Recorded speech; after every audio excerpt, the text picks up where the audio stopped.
പൊലിപ്പൂവേ പൊലിപ്പൂവേ പൂവേ പൊലിപ്പൂവേ പൊലിപ്പൂവേ പൊലിപ്പൂവേ പൂവേ പൊലിപ്പൂവേ പൊലിപ്പൂവേ പൊലിപ്പൂവേ പൂവേ പൊലിപ്പൂവേ പൊലിപ്പൂവേ പൊലിപ്പൂവേ അത്തം പത്തിന് പൊന്നോണമാ. ഓഫറൊക്കെ ഉണ്ട് താഴെപ്പാടില്.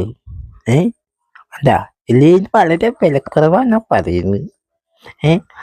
പണ്ട് അന്നൊക്കെ പെണ്ണ് കാണാൻ വന്ന സമയത്ത് നിന്നൊക്കെ പാവാത ഇറക്കം ഇതായിരുന്നു. ഇപ്പൊ അതൊക്കെ പോയി പോയി പറ്റതായി. ഇപ്പോഴത്തെ കാലത്ത് ഇതെന്താ അങ്ങനെ? എന്നോട് തമാശ നോക്കാൻ പറ്റുമോ? കാലം മാറിയില്ലയോ?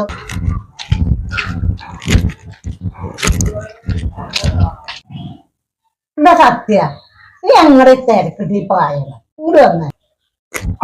ഞാനെടുത്തിയാ ഓണക്കൊടിയായിട്ടേ മക്കളെ എത്തിയിട്ടുണ്ട്. അപ്പൊ ചായക്ക് എന്തെങ്കിലും മേടിച്ചു കൊടുക്കണ്ടേ? ഒന്നുമില്ല അപ്പൊ വീട്ടിലേ.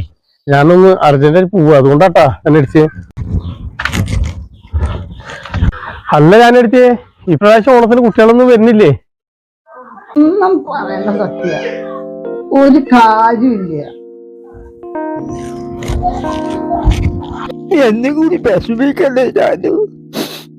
എനിക്കറിയാലോ അവരെ പൊന്നു പോലെ നമ്മള് നോക്കിയത്.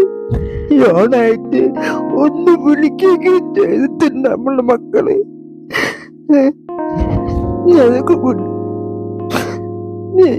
അവര് നമ്മളെ നോക്കിയൊക്കെ വേണ്ട. നമ്മൾ അവരെ നോക്കാതെ എത്തിട്ടില്ലല്ലോ.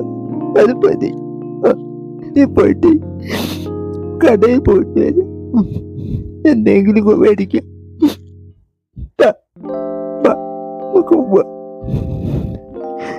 ആരുണ്ടെങ്കിലും ഓണം എല്ലാവർക്കും ഉള്ളതല്ലേ.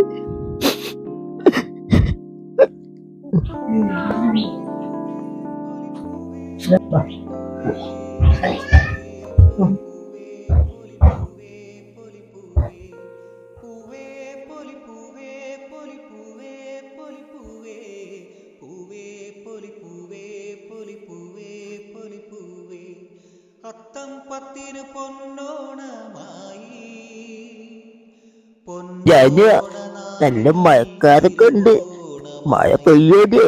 തുമ്പപ്പൂ പെയ്യുന്ന പൂനിലാവേ ഓണത്തുമ്പിയെ കൂട്ടിനു തന്നിടാ. അങ്ങനെ ഇപ്രാവശ്യത്തെ ഓണവും കണാരേട്ടനും ഭാര്യയും ഒറ്റയ്ക്ക്.